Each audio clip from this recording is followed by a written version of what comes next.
Mesdames, Messieurs, bonsoir, bienvenue au Forum de la presse, le rendez-vous mensuel de Studio Kalangou consacré au décryptage de l'actualité avec des journalistes des médias de la capitale. 3 sujets ont dominé l'actualité ce mois-ci. D'abord, nous allons parler de la tournée du président de la République Abdraman Tiani à l'intérieur du pays. Ensuite, suivra les analyses de nos confrères sur la campagne internationale des 16 jours d'activisme contre la violence basée sur le genre à l'égard des femmes et des filles qui démarre chaque 25 novembre. Enfin, nous parlerons de l'organisation de la 46e édition du Sabre national Kokowa 2025 qui se déroulera à Tawa du 19 au 28 décembre prochain. Pour analyser tous ces faits, je reçois avec plaisir Memouna Diado, journaliste indépendante. Bonsoir Memouna. Oui, bonsoir Mokhtar. Abakari Arimi, journaliste à la radio alternative. Bonsoir Arimi. Bonsoir Mokhtar.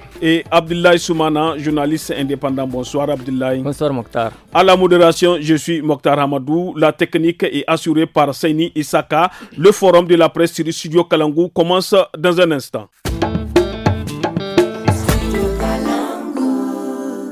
Le président de la République, chef de l'État, le général d'armée Abdraman Tiani a regagné la capitale Niamey le jeudi 20 novembre 2025 après près de 2 semaines de visite de proximité dans les différentes régions du Niger. Le chef de l'État, rappelons-le, a d'abord effectué les 4 et 5 octobre dernier une visite dans la région de Tillabéri avant d'entamer le 8 novembre passé cette tournée nationale de proximité à Difa en passant par Dosso, Tawa, Agadez, Zender et Maradi. À la tête d'une forte délégation, le président a partout été reçu dans la plus grande tradition d'hospitalité par les populations locales. On commence avec vous, Memouna Diado. Que retenez-vous au sujet de cette tournée en profondeur du président de la République à l'intérieur du pays? Merci Mokhtar. Donc ce que je peux retenir de la tournée en profondeur du président de la République, puisque tu l'as si bien dit, c'est vraiment en profondeur. Ça a d'abord permis d'être en contact avec les populations, de voir également les infrastructures routières surtout, et également de voir les conditions dans lesquelles les populations vivent. Parce que si je me rappelle très bien, parce que j'ai suivi les médias qui l'ont accompagné, il a fait des escales un peu partout, même dans les hameaux les plus avancés, les plus loin donc, de ces régions. Il s'est arrêté quand même pour voir les populations, pour voir la situation, non pas sécuritaire uniquement, mais la situation également humanitaire. Et il a fait des promesses, il a agi en conséquence, parce que s'il y a les moyens pour lancer des routes, la construction de certaines routes, il l'a fait dans certaines régions. Je me dis que c'est vraiment bien, on ne peut pas dire le contraire, puisque depuis qu'il a été à la tête de ce pays, il n'a pas effectué un tel déplacement à l'intérieur du pays. Et son déplacement ressemble un peu au déplacement du feu général Seyni Kounché. À l'époque. L'époque, c'est vrai, le Niger n'était pas aussi... mais ça ressemble en fait à la même chose. Sauf que pour le président, le feu général Seyni Kounché, il effectuait ses visites en profondeur après la saison pluvieuse pour voir, pour s'enquérir de la situation agro-silvopastorale dans les zones et dans les régions. On ne peut que s'en féliciter et je pense que ça aussi, ça a amené un plus au président de la République. À travers les actions qui vont suivre. Oui, en termes de popularité. Les gens se sont dit, il ne bouge pas, il ne sort pas, il ne va pas en contact de la population, il est toujours à Niamey, il a commencé à bouger. Et je pense que tout ce qu'il a vu à l'intérieur du pays, de Tillabéri jusqu'à Difa, parce qu'il a fini par Difa pour gagner Niamey. Il a vu comment les populations étaient sorties. Il a vu comment les populations étaient en train de souffrir. Il a vu que les routes comme Agadez, le tronçon Arlit-Agadez, comment... oui. Il a été jusqu'à Asamaka. Jusqu'à Asamaka. Je pense que c'est de cela que les populations ont besoin. D'un président qui, de temps à autre, puisse sortir pour aller entendre les cris et les pleurs de ces populations-là. Merci beaucoup, Memouna Diado. Abakari Arimi. Après 13 jours passés sur les routes du pays, le chef de l'État a finalement regagné Niamey, où il a été chaleureusement accueilli. Quelle est votre opinion au sujet de cette tournée du président de la République, Abdraman Tiani? Mais écoutez, qu'un leader, qu'un président dans la matière, vraiment, effectue un déplacement à l'intérieur du pays, c'est pour être en contact vraiment physique, je dirais, avec la population, pour rassurer la population, parce que quelle que soit la population, vous avez vu, même dans les pays les plus développés, en cas de catastrophe, en cas d'une situation, le président renonce à toute activité cessante, effectue le déplacement.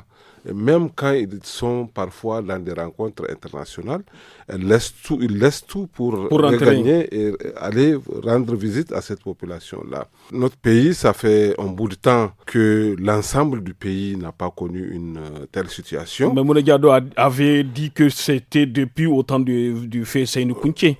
Oui, on peut le dire, parce le que pour le faire a fait tous ces trajets-là en voiture. Pour le faire déplacer en voiture. Par la route, il faut le faire.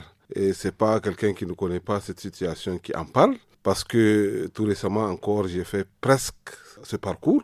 C'est juste qu'à Samaka que j'ai pas fait, mais à Samaka, je l'ai déjà fait. C'est fatigant. Je l'ai déjà fait et heureusement, eux, ils ont des grosses cylindrées, mais vu l'âge, c'est quand même, il faut le faire.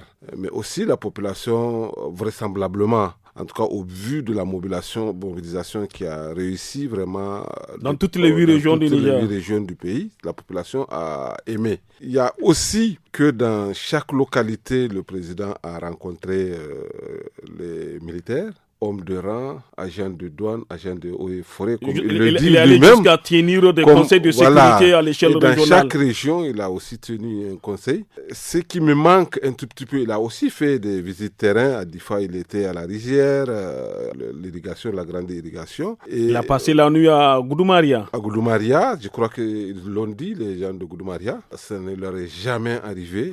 Qu'un président passe. Voilà, en 60 ans, 70 ans. Et donc, c'est extrêmement important. Ce qui me manque, s'il faut se référer à Kounché ou à Feu Barré ou à Feu Tanja, c'est la réunion des cadres de commandement tel qu'il le faisait, avec des mises au point très claires et tout. Bon, je sais que le temps a manqué et semble-t-il l'attaque qu'il y a eu vers Gorol a aussi précipité son retour de Difa parce qu'il n'a pas été à Ngimi. C'est un des épicentres aussi de cette question de l'insécurité.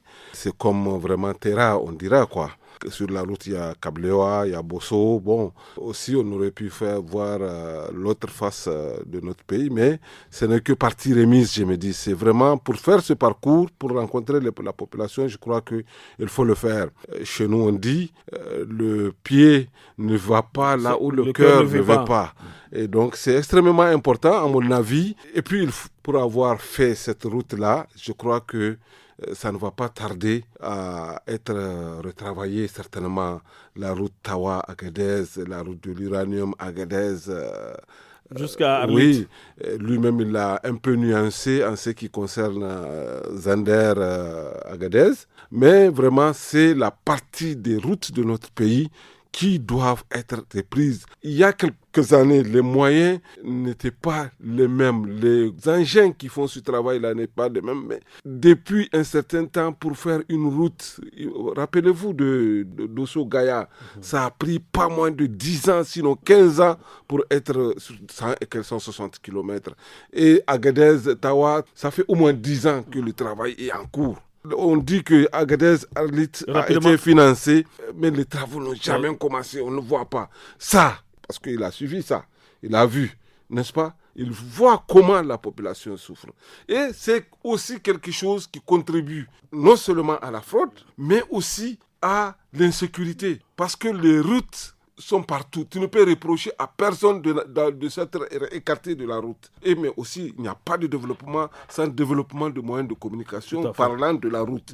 Donc moi, je pense que c'est une très bonne chose que qui que ce soit qui vient au pouvoir, aller rencontrer la population, voyager dans les mêmes conditions plus ou moins, mettre en contact direct avec les agents de terrain, je dirais, pour leur dire comment les choses doivent être. C'est une très très bonne chose. Maintenant, on on attend vraiment les décisions. Merci beaucoup, Abakari Arimi Abdoulaye Soumana. Ce déplacement en profondeur avait pour ambition de toucher au plus près les réalités locales au Niger. Abakari Arimi l'avait souligné tout de suite. Quelle lecture faites-vous de cette tournée? Oui, merci Mokhtar. Cette tournée, il faut le reconnaître, elle est méritoire à plus d'un titre. Puisque si certaines langues faisant état du fait que le président Tchani, depuis son avènement au pouvoir, s'est bunkérisé, il a montré quand même avec cette tournée en profondeur que ce n'est plus le cas. Que ce n'est plus le cas. Et bien avant cette tournée en profondeur, il a eu à faire quand même des bains de foule un peu à Niamey, à travers une première sortie à l'hôpital national de Niamey, et puis une fois qu'il était parti également au niveau du stade du Palais des Sports.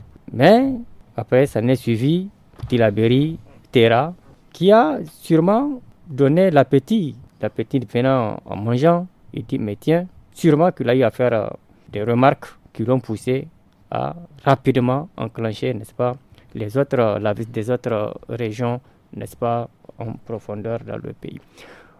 Pour moi, cette tournée en profondeur lui a permis quand même, à plus d'un titre, d'être au contact direct avec la population, de remercier la population. C'est vrai, j'ai vu avant-hier une note de remerciement qu'il a signée, n'est-ce pas, du secrétariat général du gouvernement. Pour remercier ce qui est d'ailleurs même une première assise, je ne m'abuse, c'est pas pour remercier la population par rapport à l'accueil chaleureux qui a été digne des grands jours et des hospitalités de notre légendaire de nos populations, n'est-ce pas, qui ont été rapidés au président Tchani. Alors maintenant, les interrogations qui peuvent, n'est-ce pas, provenir, c'est l'après-visite. Arimi a fini en disant, bon, peut-être on attend de voir les décisions qui vont se faire. C'est l'après-visite. L'après-visite, sûrement, ce ne serait plus le Tchani qui était resté pendant tout le temps qu'on a vu. Mais c'est un autre sûrement Tchani qui va venir. Alors, Tchani va venir avec des décisions, sûrement des décisions qui ne vont pas plaire. Je crois que si c'est dans l'intérêt, n'est-ce pas, donc, du peuple, du pays, il faut les prendre et il faut aller plus vite, il ne faut pas perdre de temps. Il faut aller aussi jusqu'au bout. Et il faut aller jusqu'au bout. En réalité, aujourd'hui, le Nigérien a besoin d'un profond changement. Il a été meurtri dans sa chair, dans son âme pendant des décennies. Et aujourd'hui, je crois qu'avec le CNSP qui est au pouvoir depuis le 26 juillet 2023, l'espoir est en train de renaître. Cet espoir qui est en train de renaître doit être pérennisé et faire en sorte que la population continue de croire, n'est-ce pas, aux idéaux de refondation qu'ils sont en train d'incarner. Il faut prendre des décisions hardies, des décisions qui vont faire en sorte que nous sommes dans une ère de refondation, de souveraineté, de liberté et de travail productif. Alors tout le monde doit travailler pour le bonheur du pays. C'est vrai, nous sommes acculés de toutes parts avec cette insécurité grandissante qui, il faut s'en féliciter, est quand même en train de battre de l'aile maintenant. Je crois que depuis quelque temps, les attaques se font de moins en moins et il faut s'en féliciter. Nos forces de défense et de sécurité ont la maîtrise parfaite du terrain maintenant. Je ne peux pas affirmer à 100%, mais ce qui est sûr, c'est que lui-même, le président, en les rencontrant partout où il a été de passage, il a dit que l'État ne dérogera pas à sa responsabilité, celui de leur donner, n'est-ce pas, donc les moyens nécessaires pour faire face à l'insécurité. Je crois qu'il a parlé, il les a galvanisés, il a dopé le moral et je crois que beaucoup de choses pourraient en tout cas changer si il arrive à prendre les décisions idoines qui pourraient s'imposer au sortir, n'est-ce pas, donc, de cette tournée en profondeur. Merci beaucoup à vous trois pour vos premières analyses sur notre premier sujet, la tournée du président de la République, Abdraman Tchani, à l'intérieur du pays. Chers auditeurs, auditrices et internautes, restez branchés. Il nous reste encore 2 sujets à aborder. On observe une courte pause. Passons à présent au deuxième sujet du forum de la presse consacré à la campagne annuelle internationale 16 jours d'activisme contre la violence basée sur le genre à l'égard des femmes et des filles qui se déroulera du 25 novembre à l'occasion de la journée internationale de l'élimination de la violence à l'égard des femmes au 10 décembre qui marque la journée des droits de l'homme. La campagne a été lancée par des activistes lors de l'inauguration de l'Institut international pour le leadership des femmes en 1991. Elle offre aux personnes et aux organisations du monde entier une stratégie de mobilisation en appelant à la prévention et à l'élimination de la violence à l'égard des femmes et des filles. Abachar Arimi, que peut-on davantage savoir autour de cette campagne ici au Niger? Écoutez, ça se passe un peu partout, hein. Mais chez nous aussi, c'est pour mettre vraiment l'accent sur un combat. Oui, mais est-ce qu'au Niger, est-ce qu'on sent la mobilisation des différents acteurs? Écoutez, c'est une question de moyens, c'est aussi une question de couverture en moyens de communication. Oui, à Niamey... on a vu le lancement. Oui, on a qui a vu été le lancement. Une activité grandiose. Mais après le lancement... Écoutez, malheureusement, c'est comme beaucoup d'activités. C'est souvent le soutien des partenaires qui détermine l'engouement ou pas. Mais je crois que vu que ce travail a commencé depuis longtemps, je me rappelle avoir pris à plusieurs reprises fait cause pour les 15 jours d'activisme contre les violences faites aux femmes. Je crois que moi, je pense que beaucoup de choses ont bougé. Des années 90, notamment de la veille de la conférence nationale souveraine à ce jour, en matière de défense des droits de l'homme, en matière de défense des droits de la femme, beaucoup de choses ont bougé et évolué. Mais aussi, notre conception a beaucoup aussi évolué. Les Nigériens ont compris, n'est-ce pas? Et aujourd'hui, personne ne peut te faire un bureau. Personne ne peut te faire une proposition sans l'implication de la femme, sans tenir compte de l'aspect genre, du quota, tout ça. Je crois que c'est extrêmement avant-hier, on a constitué un bureau comme ça vraiment pour des affaires privées entre des hommes, et quelqu'un est intervenu, il dit non, il n'y a pas de filles, il n'y a pas de femmes dans cette affaire, il faut que les femmes y soient. Moi, je pense que les gens ont très bien compris. Et on a aussi, quand même, à mon sens, on est parvenu aussi à relativiser en matière de violence faite aux femmes. Aujourd'hui, les hommes sont impliqués, les hommes ne sont plus diabolisés parce que l'approche a changé. Il y a un certain temps, c'est comme si on a demandé aux autres vraiment de combattre les hommes. Alors que c'est un changement qui ne peut pas se faire sans l'homme. L'homme est partie prenante. L'homme, c'est la moitié de la femme et vice-versa, ça ne peut pas se faire sans. Donc je crois que les choses ont évolué, mais il faut maintenir. C'est comme toutes les semaines, les journées, les mois d'activisme, la journée de l'enfant africain, la journée de l'enfant tout court. Il faut les maintenir parce que c'est nécessaire, tout comme les journées de la femme, le 8 mars pour l'international, le 13 mars pour la journée de la femme nigérienne. Ça nous éveille, ça nous relance.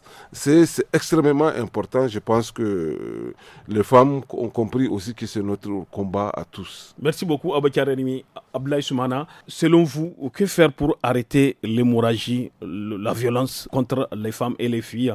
Est-ce que ces différentes campagnes contre les VBG, les violences basées sur le genre, ont eu de l'impact ici au Niger?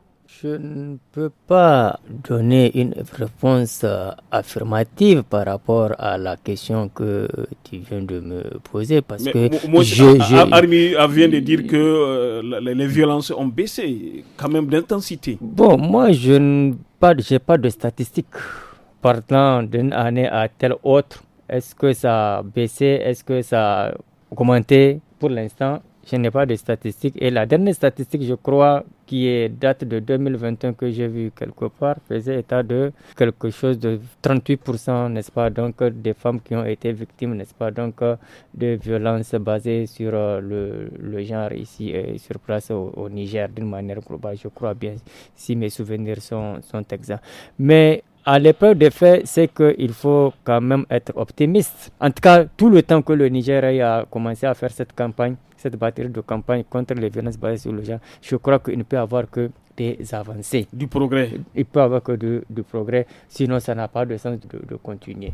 Mais ce qui est à déplorer, c'est qu'on attend toujours des moments du genre pour éveiller les consciences. Or, c'est des activités qui doivent être des activités en permanence sur toute l'année pour conscientiser les populations, surtout les hommes. Elles se disent victimes de violences émanant surtout des hommes, mais l'autre face, c'est qu'il y a aussi les hommes qui sont violentés. Il y en a au Niger des hommes qui sont violentés. Il faut aller à l'association islamique. Il y a des hommes aussi qui sont violentés, même si par ailleurs, ça fait honte de dire que tu as été frappé par ta femme. Il y a des cas.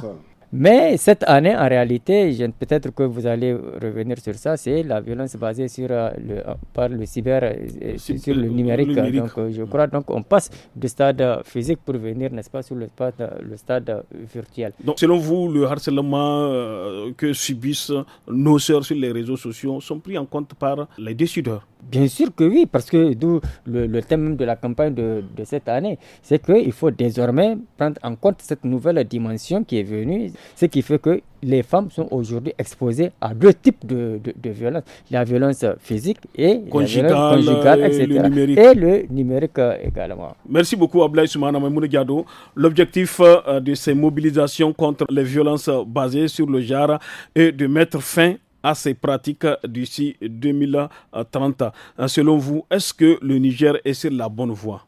Le Niger est sur la bonne voie par rapport à ces violences et harcèlements. Je me dis que ça reste beaucoup à faire. Honnêtement, parce que jusqu'à présent, la sensibilisation seule ne suffit pas. Il faut de la répression selon vous. Voilà.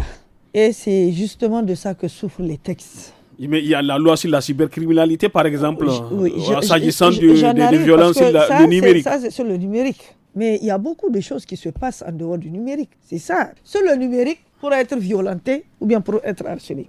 Maintenant, dans le cas contraire, quand on regarde, les violences et les harcèlements sont spécifiques à chaque région. Dans les 8 régions du Niger, il y a les mariages des enfants, il y a les viols, une spécificité régionale. C'est ça qu'il faut faire comprendre. Ces violences. Il y a aussi c'est différent des violences. L'excision, les mutilations génitales féminines. Des violences que, par exemple, d'autres femmes, comme on peut regarder vers l'ouest, dans d'autres régions, subissent. Donc, c'est différent. Il faut connaître d'abord ces violences pour pouvoir avoir des statistiques. Mais au Niger, on n'a pas de statistiques fiables qui peuvent nous faire avancer dans les violences et les harcèlements. Je ne parle que de la violence en milieu professionnel, par exemple. Parce que j'ai une cellule d'écoute que je suis en train de gérer au niveau de la CNT.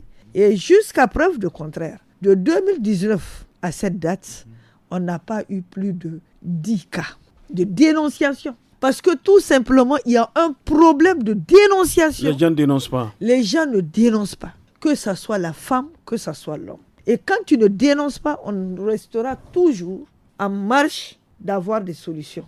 Et le problème, c'est que la ratification de la C190, que d'autres pays ont déjà ratifié depuis 2019, au Niger, on tarde à ratifier la C190, qui lutte contre les violences et les harcèlements, en milieu surtout professionnel. Parce que quand vous regardez, il y a beaucoup de secteurs.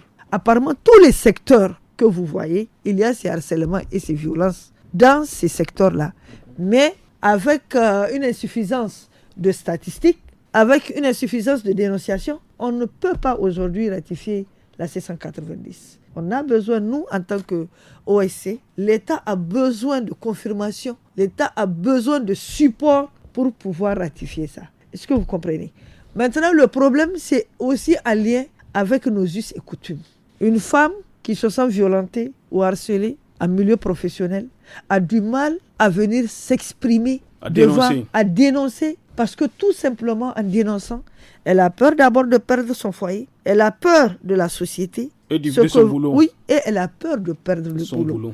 Et nous sommes dans un pays où la précarité de l'emploi aujourd'hui ne permet pas ni à l'homme ni à la femme étant harcelée ou violentée de dénoncer. C'est ça en fait. Maintenant, si on veut aller vers le changement, si on veut être au même diapason que les autres pays qui ont pu ratifier la C190, il faut qu'on surpasse cette histoire de sensibilisation simple pour aller vers d'autres sensibilisations, mécanismes de sensibilisation, et ne pas attendre seulement les 16 jours d'activisme pour faire une figure, pour montrer que les femmes bougent au Niger sur les violences et les harcèlements. C'est très important. Merci beaucoup pour vos points de vue. On prend une courte pause avant d'amorcer la troisième et dernière partie du forum. Le ministre de la Jeunesse et des Sports, Sidi Mohamed Al-Mahmoud, s'est rendu il y a 2 semaines à Tawa dans le cadre des préparatifs de la 46e édition du Sabre national Cocoa 2025 pour s'enquérir de l'état d'avancement des travaux de l'arène de lutte et d'autres aspects des préparatifs. Il a procédé vendredi dernier à Niamey à l'installation officielle du comité national chargé de l'organisation du championnat. Ablaye Soumana, la lutte traditionnelle et le sport roi au Niger, un symbole d'unité et de cohésion nationale. Que faire pour sauvegarder toutes ces valeurs rapidement? Le fait que la lutte soit déjà pérennisée participe déjà à cette volonté, cette vision, n'est-ce pas, donc de sauvegarder, n'est-ce pas, les idéaux de paix, de cohésion, de brassage culturel et ethnique, multiculturel. Alors, la lutte traditionnelle, c'est le sport roi phare, n'est-ce pas, donc au Niger.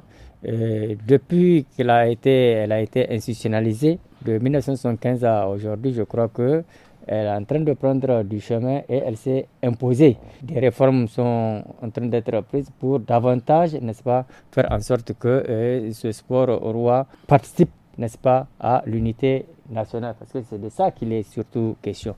Maintenant, pour le Cocoa de cette 46e édition, n'est-ce pas, qui aura lieu à Tawa, je crois que toutes les dispositions sont en train d'être prises pour que ça puisse se passer dans de bonnes conditions. Le ministre, vous l'avez rappelé tout à l'heure, a eu à faire le déplacement, il a de mis Tawa, en place et également le comité. a mis en place le comité d'organisation. Mais je crois que ici, dans ce même studio, on a déploré le fait qu'il faut attendre pratiquement la veille, n'est-ce pas, pour prendre en charge, n'est-ce pas, l'organisation pratique, n'est-ce pas, donc de cet événement d'une grande importance pour le Niger. Le comité d'organisation a été mis en place il y a juste 1 semaine et aura pratiquement 4 semaines pour travailler. Je ne sais pas c'est peu selon vous? Je crois que c'est vraiment relativement court, n'est-ce pas, si on veut être efficace. Deuxième chose, c'est que au niveau des infrastructures, l'arène est en train d'être réhabilitée, également être élargie, n'est-ce pas, pour accueillir beaucoup plus de spectateurs, par exemple, allant de 1900 places à 3100 places, et également faire en sorte que l'arène puisse répondre aux normes de stand modernes.